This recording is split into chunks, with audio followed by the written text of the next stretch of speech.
कहते हैं कि दूसरों के घरों पर पत्थर फेंकने वाले अक्सर ये भूल जाते हैं कि उनके घर की खिड़कियां भी कांच की हैं। ये कहावत आज मध्य प्रदेश कांग्रेस के अध्यक्ष जीतू पटवारी पर बिल्कुल सटीक बैठ रही है। सूबे की सरकार को कानून व्यवस्था के मुद्दे पर रोज कटघरे में खड़ा करने वाले पटवारी आज अपने ही भाई की वजह से बैकफुट पर आ गए हैं। उनके सगे भाई कुलभूषण उर्फ नाना पटवारी का नाम एक बड़े ड्रग्स नेटवर्क में आने के बाद से मध्य प्रदेश की राजनीति का पारा सातवें आसमान पर है। इसी बीच कुछ और जानकारी सामने आई जो बेहद गंभीर और चौंकाने वाली है।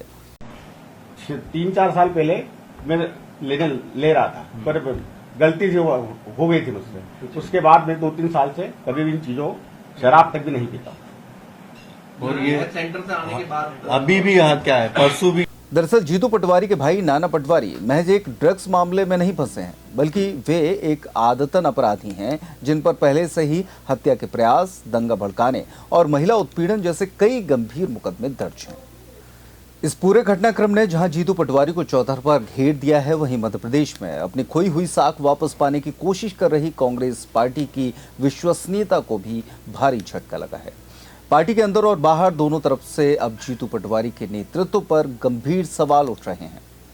नाना पटवारी के खिलाफ दर्ज मुकदमों की सूची पर नजर डालें तो वो रिकॉर्ड काफी संगीन है।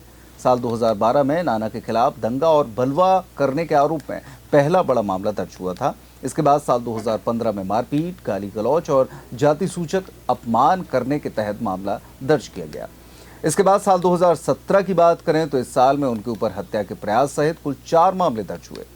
पहला मामला हत्या का प्रयास, दंगा भड़काने और आगजनी करने की संगीन धाराओं में दर्ज हुआ।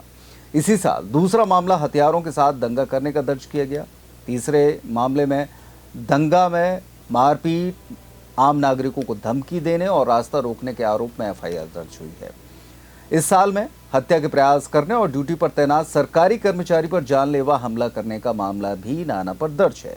इसके अलावा साल 2018 में एक महिला से सरेआम छेड़छाड़ और यौन उत्पीड़न करने का बेहद शर्मनाक मामला दर्ज किया गया। 2023 में विधानसभा चुनाव के समय पर भी उनके खिलाफ दंगा करने, गाली गलौच और अशांति फैलाने के 2 अलग-अलग मामले दर्ज किए गए।